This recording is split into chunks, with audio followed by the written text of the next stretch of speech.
Hi, I'm Joey White. I'm a seminarian for the Archdiocese of Galveston-Houston, which means I'm going to be a priest for the Archdiocese in a few years, and I'll be back here to be a parish, work like Father Sean and Father Vincent.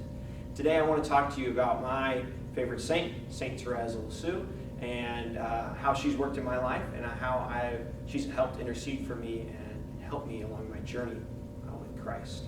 So, Saint Therese, when I first started reading Saint Therese, she has an autobiography. I really did not like it. I started reading the first few pages, and she was a little girl, and I just didn't really get what she was talking about as being a little girl, and all the flowers she loved, and the toys she played, and all these details she started explaining. It didn't really resonate with me. And then she would talk about these little things that she would do wrong. You know, she would cry, or she would talk back to her dad, and these little things that she would do, and she'd feel so guilty for them. It just weighed on her so much. And it was like, okay, like she's a little bit too much for me. I know she's too holy. I'm not that holy.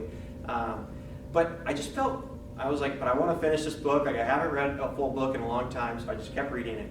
And everyone was like, Therese is the best. So I kept reading. And what I realized is, yes, Therese was exponentially holy and very awesome, but she was very relatable in the sense that she struggled just like all of us.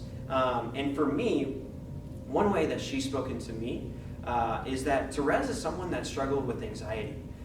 She had a difficult life when she was growing up. Her mom died when she was very young. Her sister, who became her second mom, left for the convent, and then their next sister left for the convent. So she had this anxiety throughout her life, this separation anxiety, where she was always losing her mother, always losing the person that she held on to and cared for her the most, and it was taking her away. In the same way, I struggle with anxiety. I have times where I just feel really anxious. I don't know what I'm supposed to do.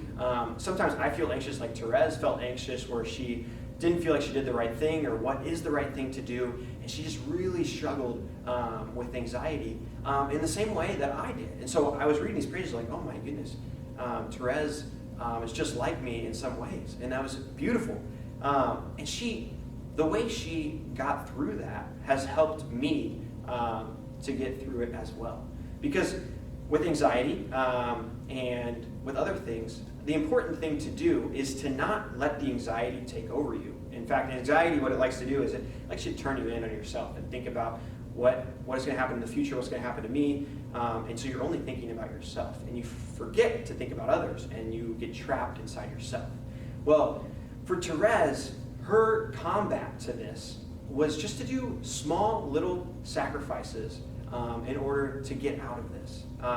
And what seems like insignificant was like exactly what she wanted, because she didn't want anyone to see her little sacrifices, because she wanted it just to be for God and not to do it because people saw her. And it's the same way for me with anxiety and anyone that struggles with anxiety, because there's little tasks that no one realizes is very difficult for you to do. You might be very anxious to go take a test, but you decide to do it. You might be very anxious to talk to a friend who gets on your nerves or you're upset with, but you go and do it. And these little things that no one sees the anxiety inside of you, but you make these little small steps towards to go outside of yourself.